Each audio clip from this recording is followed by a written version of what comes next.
and it's going to be here before we know it. And this year's Super Bowl is coming with a side of controversy. Major stars are actually passing on the performance of a lifetime. They say they are joining Colin Kaepernick's protests of racism, police brutality, also protesting what they're calling unfair treatment of the former 49ers quarterback. Yeah, some of the biggest names in pop and rap, including Rihanna and Cardi B, have already turned down the opportunity to appear, while Maroon 5 is facing more pressure to pull out. Gerald Griggs, the vice president of the Atlanta chapter of the NAACP, joins us now. Mr. Griggs, you've contacted performers, you're asking them to reconsider. Kind of talk about that movement. Well, we just want to support the movement that Colin Kaepernick started on racial injustice and police brutality. And so we're calling on entertainers to join the movement by pulling out or not participating in the Super Bowl performance as we continue to lend an ear to this protest that's going on. Who have you talked to, Gerald? We talked to quite a few of them, many major artists here. I don't want to name them specifically, but they have agreed not to participate. We are calling on Maroon 5 to join, as well as Travis Scott. Why not name them?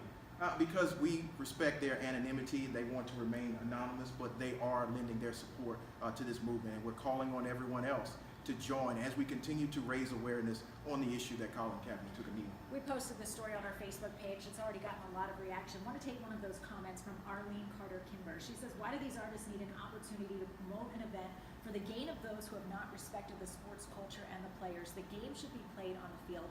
What do you say to those who say this is not the place for the artist to speak out? The game should be played, and this is not the role of the artist right now to get involved in the conversation. This has always been the conversation around advocacy. It's always a time to elevate your First Amendment rights, and I think the artists should stand on the shoulders of our ancestors and great individuals in the past who have protested police violence and who have protested in the most honored place, and that's on the field. So we are going to call on them to continue to do that. We're calling on the artists to stand in solidarity with Mr. Kaepernick as we still have these issues in our country. Is there a way, though, do you think, that you can bring racism and protesting racism and injustice and police brutality, to the Super Bowl stage? I mean, what would you like to see instead? Is there anything? We would like to see real change, real systemic change around policing. We would like to see the implementation of Obama's 21st Century Policing Initiative, which is on the table. And then when we solve this problem, we can get back to football as usual. And what would you say to people who say, okay, well, the NFL, they don't really care. They're making a bunch of money. Why should they listen to the NAACP? Well, they should always listen to the NAACP because we are the oldest civil rights organization. We've been at the forefront of these issues for more than a century, and we're always staying with individuals who want to exercise their freedom of expression and to fight for civil rights. Talk about the importance of having the Super Bowl here in Atlanta right now, with so much impact on the music scene happening here, especially among Black artists as well. It's very important, this being the home of civil rights, to actually lend respect to our ancestors like Dr. King, who were on the forefront of police brutality issues. He actually mentioned it in his March on Washington speech, I Have a Dream.